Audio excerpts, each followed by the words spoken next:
Evangelho de João, capítulo 1, versículos de 1 a 5. No princípio era aquele que é a palavra.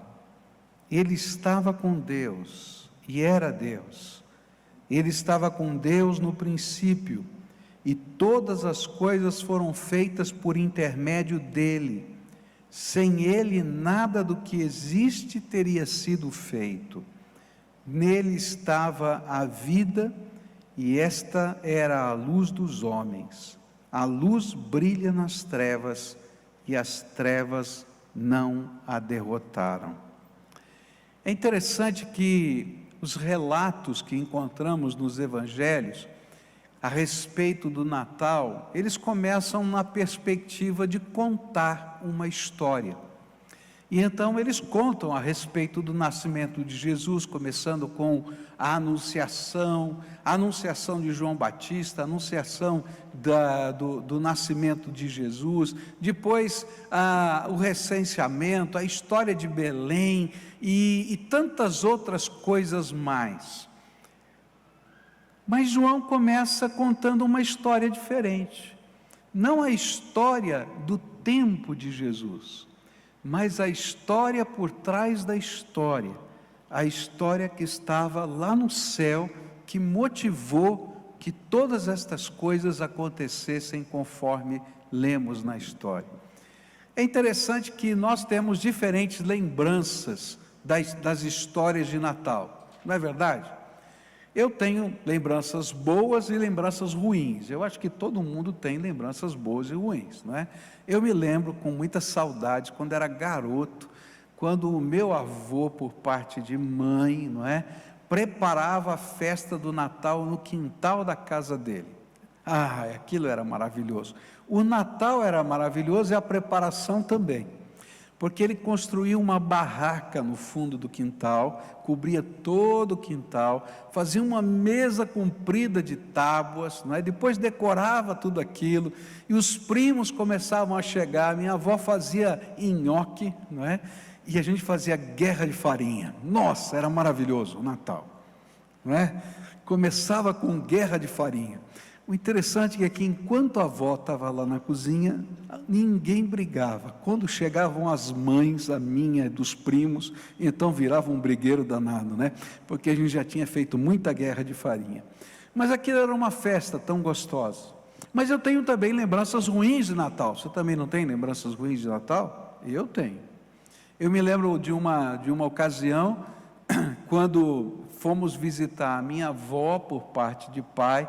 Era a noite do dia 24, e meu pai tinha um problema de família, não é? A minha avó tinha sido mãe solteira, e se casou com aquele que eu conheci como meu avô, não é? E eu não sabia dessa história, e havia lá alguns problemas de relacionamento. E nós chegamos para aquele dia, e meu pai então passou para cumprimentá-la, e tudo estava preparado para a festa do Natal, e a minha avó, por parte de pai, era muito direta nas coisas, falava assim, sabe aquelas pessoas que falam diretamente assim? E então ela começou, olhou, viu que meu pai não estava indo embora, e disse para ele assim: olha, nós vamos começar a nossa festa, não é? E nós não preparamos para vocês.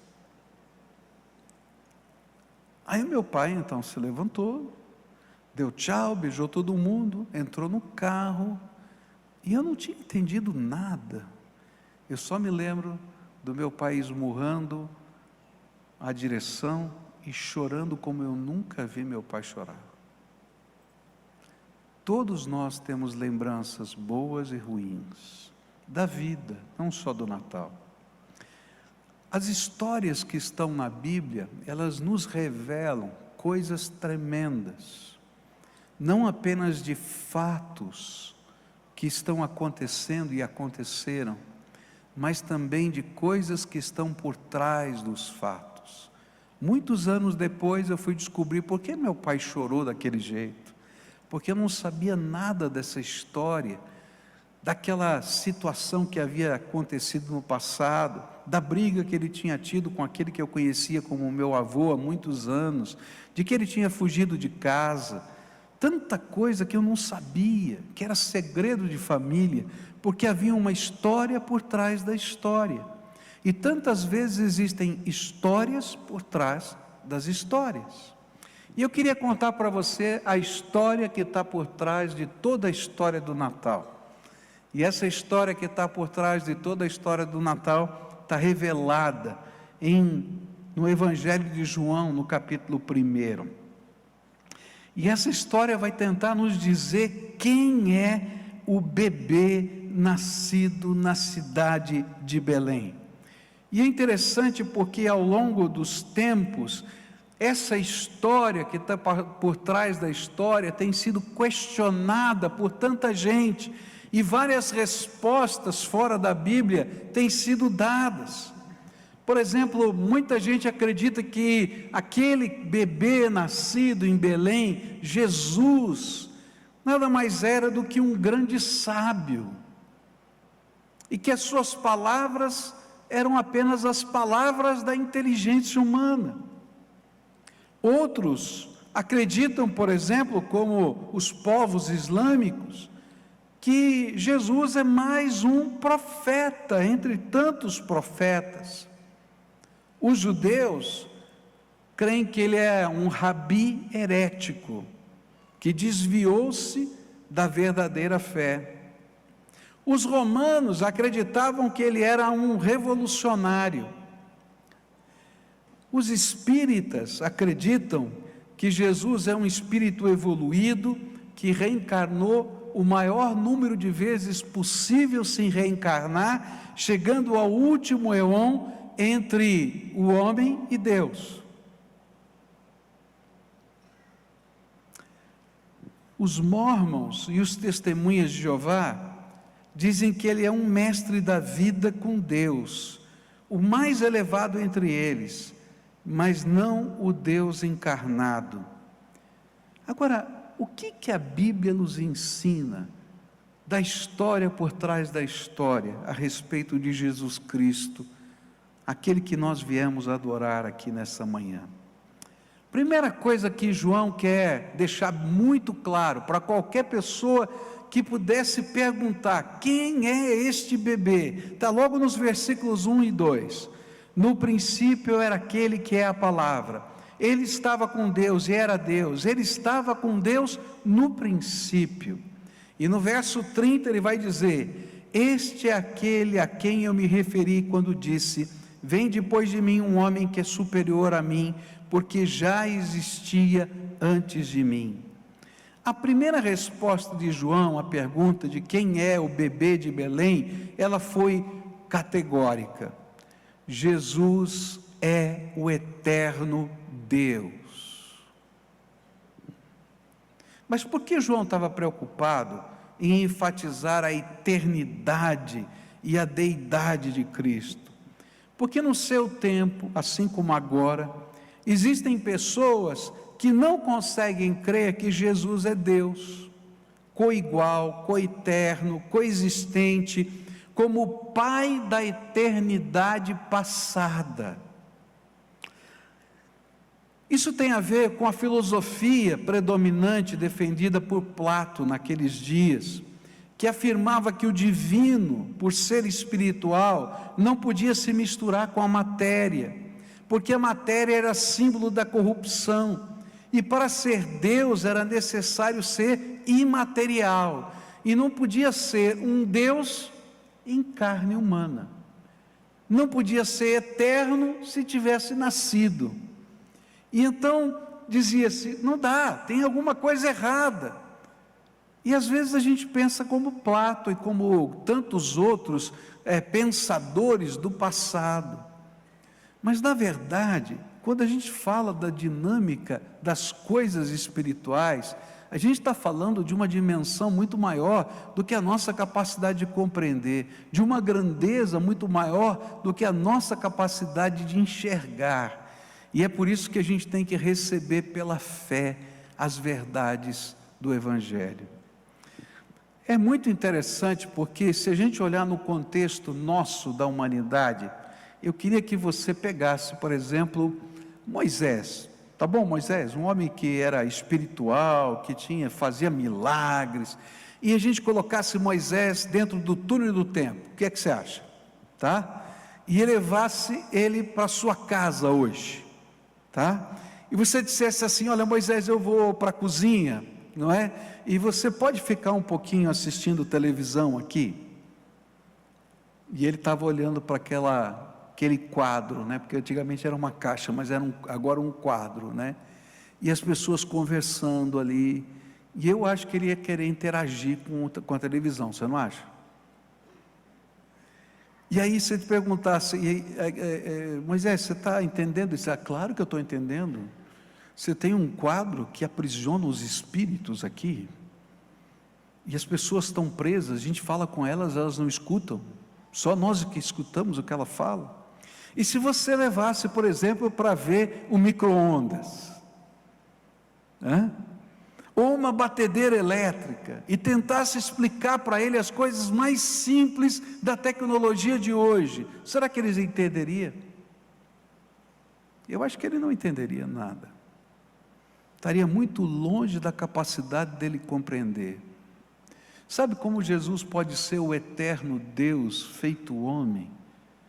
É porque Deus é Deus, e eu posso entender que Ele é capaz de fazer muito mais do que eu sou capaz de imaginar, ou com a minha pequena mente idealizar.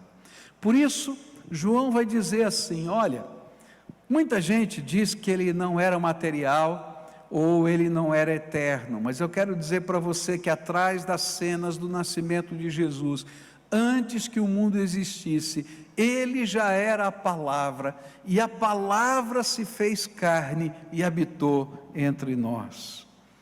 Alguns acreditavam que algo da divindade estava em Cristo, mas que Ele não fosse Deus, o Deus de toda a eternidade, aquele que não tem começo e nem tem fim.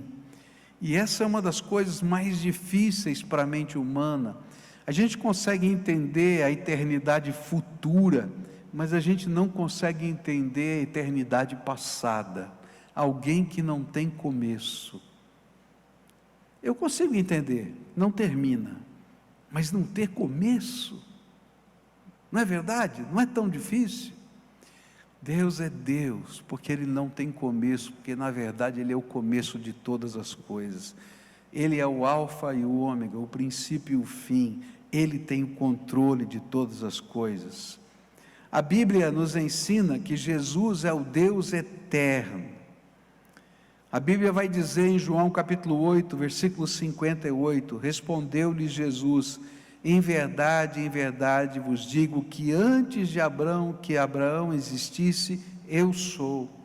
E Isaías 9,6 vai dizer: porque um menino nos nasceu, um filho se nos deu, e o governo estava sobre os seus ombros, e o seu nome será Maravilhoso Conselheiro, Deus Forte, Pai Eterno, ou numa outra versão, Pai da Eternidade, Príncipe da Paz. O Todo-Poderoso deixou o seu céu para se revelar a nós. E a grande mensagem do Natal é que o Eterno, o Todo-Poderoso, se fez Deus conosco, habitando entre nós. E eu não sei se você consegue entender a grandeza do presente que Ele nos deu. O Eterno veio para que eu e você pudéssemos ter intimidade com Ele e saber que só Ele poderia nos revelar e ensinar quem Ele é. Por isso, Ele quer morar na nossa casa, no nosso coração. E essa sempre foi a ideia do tabernáculo, ou do templo, ou da catedral do coração. Quando o Senhor mandou construir um tabernáculo no meio do povo, que era montado, desmontado, e todas as manhãs Ele derramava a sua glória visivelmente, Ele disse para Moisés: eu estou fazendo isso porque eu quero habitar no meio do meu povo. O Eterno quer habitar na sua casa, o Eterno quer habitar no seu coração. Por isso, aquela criança de Belém nasceu. O Eterno se fez carne. E esse é o segundo ensino que João vai colocar para a gente, de quem era essa criança de Belém. E ele vai dizer no versículo 14 de João, Evangelho de João, capítulo 1, aquele que é a palavra tornou-se carne e viveu entre nós. Vimos a sua glória, glória como de unigênito, vindo do Pai, cheio de graça e de verdade. Para João, Jesus não era outro senão o próprio Deus que se fez homem e habitou entre nós. E este era o ensino de toda a igreja, de todos os apóstolos. Não dá para dizer que alguém é cristão se não crê que Deus se encarnou. Não existe cristianismo sem crer na encarnação de Deus em Cristo Jesus. Eu posso ter até algum tipo de reunião religiosa, ou até não religiosa, mas eu não posso me dizer cristão se eu não creio que Jesus é o Deus que se fez homem. Nós não estamos aqui porque a gente gosta de estar juntos, ainda que seja muito bom estar junto. A gente não está aqui porque a música é gostosa, ainda que seja muito bom a gente adorar a Deus com louvores.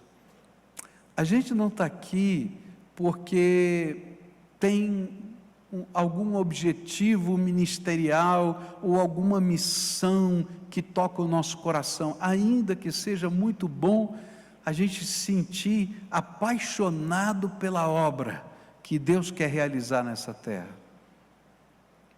Porque talvez existissem sociedades semelhantes que pudessem fazer isso do ponto de vista humano.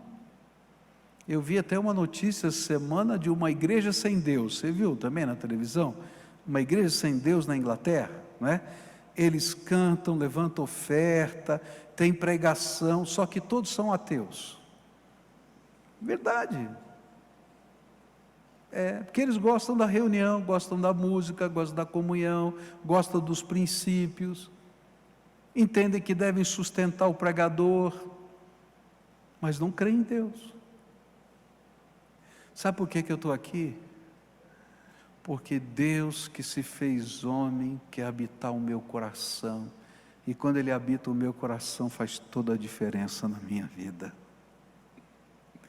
Sabe por que Jesus nasceu? Ele nasceu para dizer para nós, de uma maneira concreta e revelar de uma maneira clara, que Deus nos ama e tem um propósito para a nossa vida, e que o grande objetivo dele não está lá longe, distante no céu, mas é estar na sua casa, é estar na sua vida, é estar no seu coração. E essa foi a razão da encarnação. Um dos nomes do Senhor Jesus é Emanuel, Deus conosco, e é isso que significa a encarnação. Jesus se fez carne, habitou entre nós, cheio de glória e de verdade, para revelar a vontade do Pai e dizer que nós somos especiais para Ele. Que coisa tremenda! Essa é a mensagem do Natal, a principal mensagem. Ele quer habitar o meu coração, a minha vida, e faz diferença no meu coração e na minha vida, e é por isso que eu quero viver com Ele, e eu quero aprender com Ele, eu quero ouvir a voz dEle, eu quero caminhar com Ele, e isso não é uma loucura, é uma verdade, porque foi para isso que Jesus morreu e ressuscitou por nós. Deus conosco. Agora, nem sempre a gente entende a grandeza do ato da encarnação. Às vezes a gente imagina que o ato da encarnação não teve custo, que o único custo que Jesus pagou para a nossa salvação foi a cruz. Mas na verdade a encarnação teve um alto preço. Porque a Bíblia diz que a segunda pessoa da Trindade divina, que era a palavra, a mesma palavra que está lá no livro de Gênesis, que criou todas as coisas, e disse Deus, haja luz e houve luz, aquela era a palavra ativa de Deus, a palavra poderosa de Deus. Essa palavra, que era parte integrante da Trindade divina, se fez carne e habitou entre nós. Mas para poder habitar entre nós, lá no livro de Filipenses, no capítulo 2, a Bíblia vai dizer que ele teve que se esvaziar da sua glória. E Agostinho vai tentar explicar isso dizendo assim: olha, não dá para colocar o mar num balde. Essa foi a ilustração que Agostinho deu. Então, para caber na forma humana, Jesus teve que se esvaziar do seu poder, da sua glória, ainda que tenha tanto poder e tanta glória, ele teve que se esvaziar. E esse foi um ato irreversível. Por toda a eternidade, ele vai ter um corpo, e nós teremos um corpo semelhante ao que ele tem hoje. Só me amando muito. Só me amando muito. A encarnação me ensina que quando eu vivo Jesus nessa terra, e esse é o ensino do Natal, quando eu vivo Jesus nessa terra, eu encarno Jesus. Eu encarno o seu amor, eu encarno as suas obras, eu encarno a sua visão, e ela se manifesta através de mim. Essas características da graça, pelo poder do Espírito Santo, são encarnadas, introjetadas em mim e se transformam em coisas concretas. E aí a gente se envolve nos ministérios, porque Jesus está dentro do nosso coração e nós estamos encarnando um pedacinho da sua grandeza. E é por isso que a gente se doa, porque Jesus se doou primeiro. É por isso que a gente vive a fé da maneira que vivemos, porque encarnamos Jesus no nosso dia a dia. Encarnação tem custo, e para nós o custo da nossa encarnação de Jesus chama-se santificação. Quando eu vou dizendo: Jesus, tu és o Senhor de todas as áreas da minha vida. E aí eu vou descobrir que a minha boca não me pertence mais, as minhas mãos não me pertencem, os meus olhos, o meu tempo, o meu dinheiro, o meu afeto. E aí a gente vai descobrir que, apesar da encarnação representar muitas vezes atos sacrificiais, eles são tremendamente abençoadores para nós. Sabe o que eu sinto no meu coração? Que cada vez que Jesus pode colocar o teu nome ou o nome de alguém no livro da vida, ele diz: valeu a pena a encarnação. Cada vez que ele apresenta você ao Pai em oração, cada oração que você faz, ele diz assim: valeu a pena a cruz. Porque toda encarnação tem sacrifício, mas toda encarnação tem privilégios, da gente ver o poder de Deus se manifestando na vida da gente e na vida das pessoas. Por isso, João vai dizer: é de carne. E é tão interessante porque naquele tempo existiam os docetistas que diziam assim: ok, tá, eu creio que Jesus é Deus, mas não creio que ele tenha encarnado. Então o que a gente vê aqui é uma aparência de carne, mas não é de verdade, porque Deus não pode ser carne. Lembra que Platão já dizia? Então esses já acreditavam ao contrário, tá? então ele é Deus, mas então não pode ser carne. E aí então João vai dizer, não, é de carne, ele se fez carne, se tornou carne, ele mexeu na ferida. E lá em 1 João vai dizer assim, aquilo que vimos, aquilo que ouvimos, aquilo que as nossas mãos apalparam, era de verdade. Aquele menino de Belém é o Deus que se fez carne. O que mais João tem para ensinar para a gente? E ele vai dizer para a gente aqui, que ele é o Criador de todas as coisas. E aí no versículo 3 ele vai dizer assim, todas as coisas foram feitas por intermédio dele, e sem ele, nada do que existe teria sido feito. Versículo 10 vai dizer, aquele que é a palavra estava no mundo, e o mundo foi feito por intermédio dele, mas o mundo não o reconheceu. E Colossenses 1, 16 e 17 vai dizer assim, porque nele foram criadas todas as coisas, nos céus, na terra, as visíveis, as invisíveis, sejam tronos, sejam dominações, sejam principados, sejam potestades, tudo foi criado por ele e para ele. Ele é antes de todas as coisas e nele subsistem todas as coisas. Eu acho tremendo isso, porque aquele que se fez carne é aquele bebê de Belém, aquele que já existia, mas aquele lá é o todo-poderoso Criador, capaz de fazer do nada todas as coisas. Todos nós temos a capacidade de criar alguma coisa, e nós criamos arte, nós criamos música, nós escrevemos, não é? Nós somos capazes de criar uma cadeira como essa aqui, nós somos capazes de inventar e até construir poltronas, mas nenhum de nós tem a capacidade de criar do nada qualquer coisa.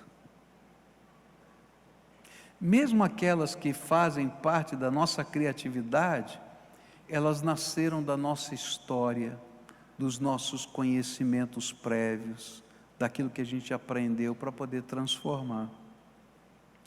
Agora a Bíblia está dizendo que Ele é o Criador que fez do nada todas as coisas, do vácuo completo, o milagre.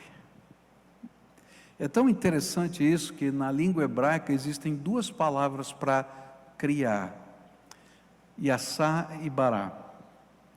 Yassá é transformar, é quando você cria a partir de alguma coisa, você pega madeira e cria alguma coisa.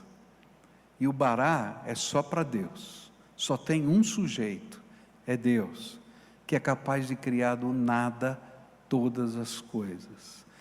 E João está dizendo, antes que o mundo existisse, ele já existia, e aquele que já existia se fez carne, e aquele que se fez carne é tão poderoso que do nada criou todas as coisas. E aqui existem duas implicações que eu queria deixar para a gente concluir essa mensagem. A primeira implicação, se ele pode criar do nada todas as coisas, o que é impossível para ele?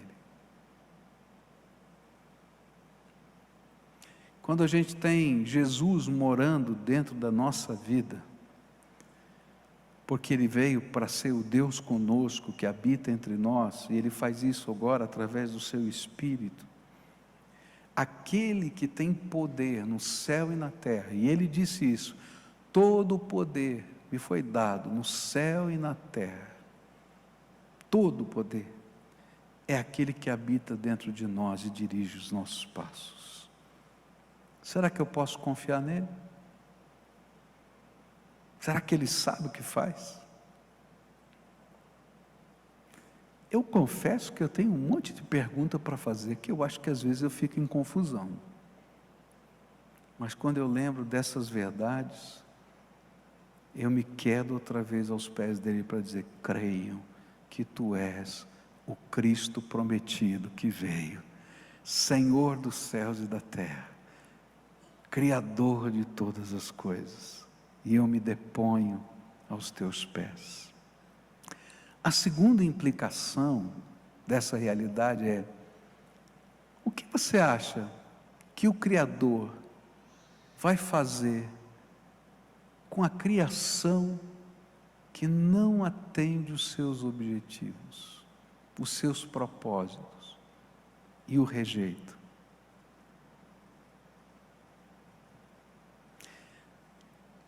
A coisa mais tola que pode acontecer é a criatura lutar com o Criador. É loucura. É interessante como a Bíblia trata esse paralelo. Ele diz assim, o apóstolo Paulo em Romanos vai dizer assim: olha, imagina, é tão louco isso, é como se o vaso estivesse dizendo para o oleiro: não gostei do biquinho que você colocou aqui na pontinha do vaso, faz favor, reforma. Aí o oleiro diz assim: ponha-se no seu lugar, ó barro. E aí ele amassaria tudo e faria de novo. Ou como diz o profeta lá no Velho Testamento: ó vermezinho de Jacó, né? E eu gosto dessa cena, né? Porque eu fico imaginando um verme, sabe? Verme, eu tenho um nojo de verme que eu vou lhe falar, né? Mas você imagina aquele negocinho branco assim, né? Imaginou? Tá? Arrogante, olhando para cima assim, e reclamando da vida e de tudo.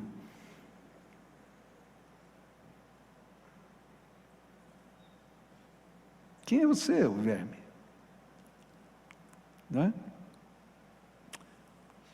Por isso a Bíblia vai dizer assim, que veio para o que era seu e os seus não o receberam, mas a todos quantos o receberam, deu-lhes o poder de se tornarem filhos de Deus, herdeiros do reino. Verme coroado, verme transformado, abençoado. Nessa manhã de Natal eu queria terminar esse momento de meditação, como a gente sempre faz aqui, orando com você, e tentando reconhecer algumas coisas tão básicas da fé cristã, que sem elas não dá para dizer que alguém é cristão. Quem é o Cristo do Natal? É o Eterno, o Criador de todas as coisas. Por isso, Senhor da criação. É interessante que Paulo vai dizer que ele não é apenas Criador, mas ele é o sustentador de todas as coisas.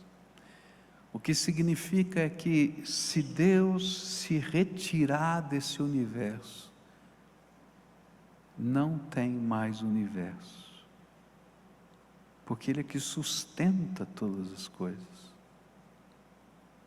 Essa dinâmica tem um motor,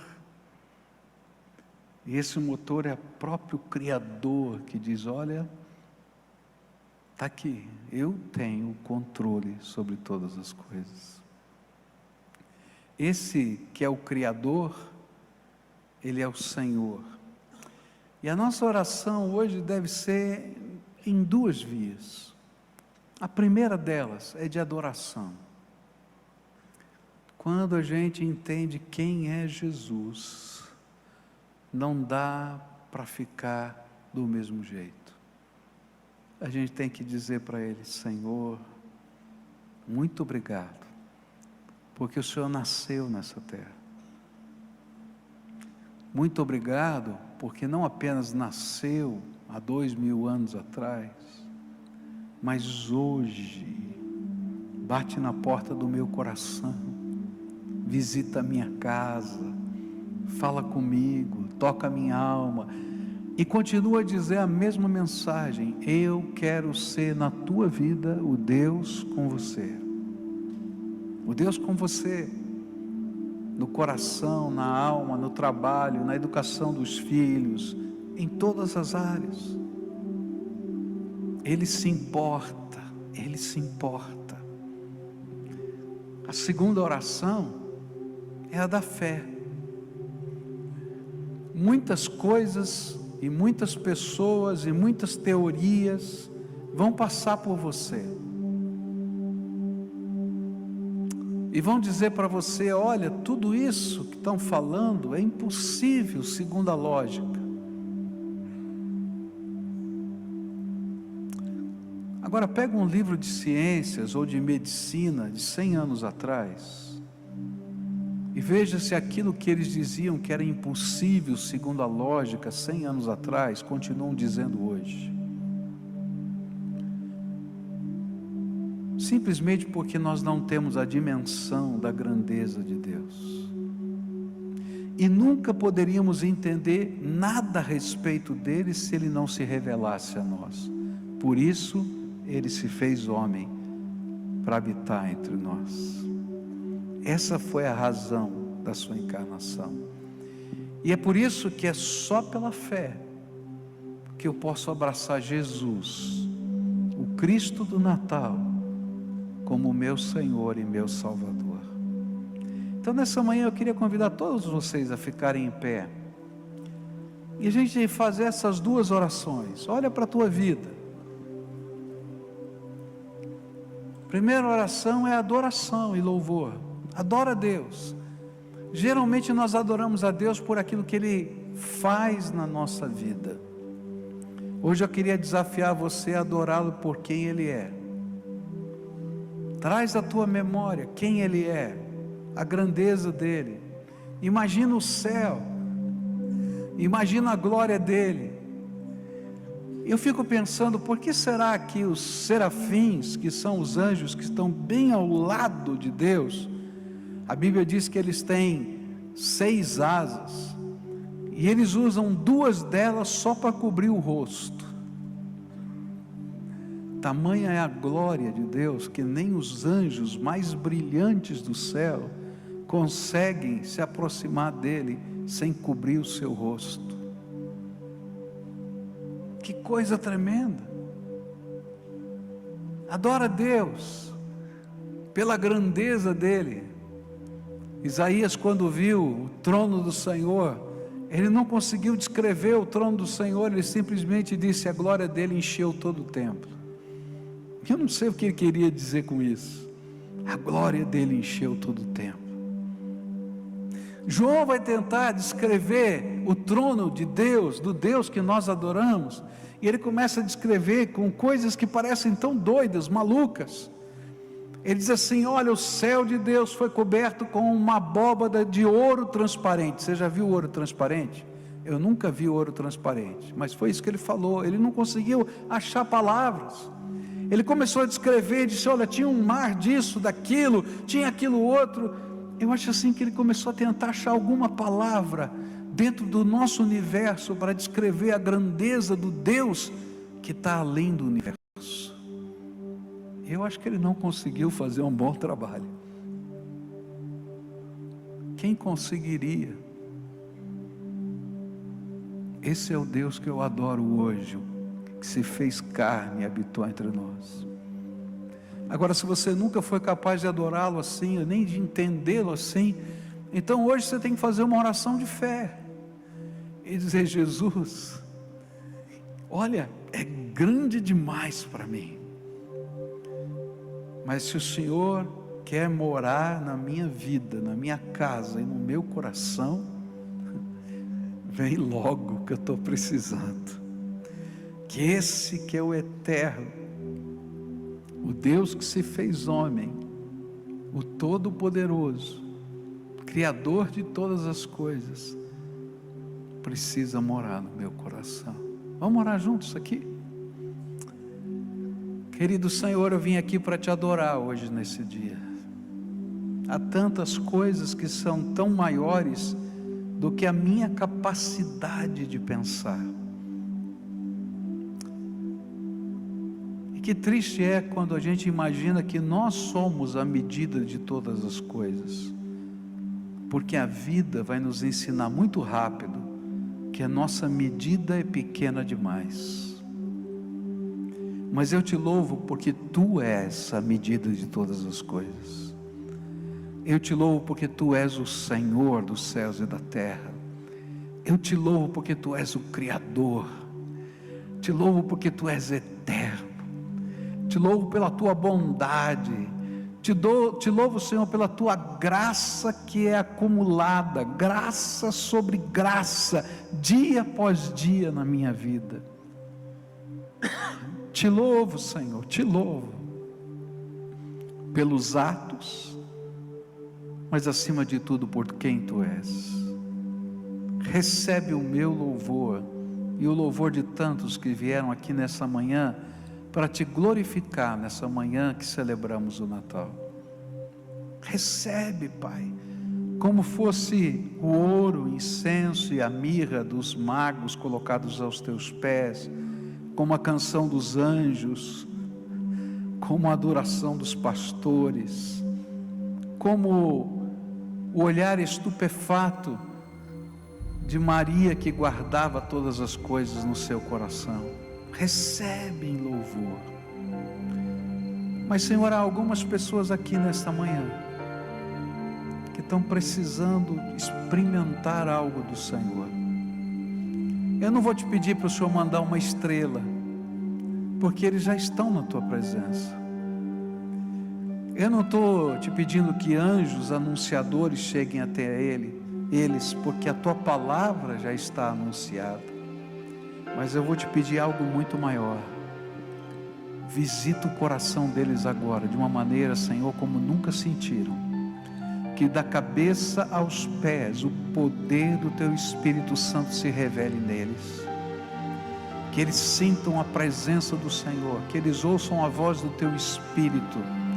E que nessa hora, como aconteceu com aqueles que Te viram, eles possam Te ver e cair com a boca no pó e dizer: Tu és o Cristo, o Filho do Deus vivo, e eu Te adoro. Nessa hora, Senhor, abençoa, abençoa, abençoa. Vai com eles, Senhor, no coração. Vai para casa, vai para a família, vai para o trabalho, vai, Senhor, para onde eles estiverem, para que a vida deles seja repleta da graça do Senhor. Fica com eles, Pai, e abençoa, em nome de Jesus eu oro. Amém e amém. Amém, querido.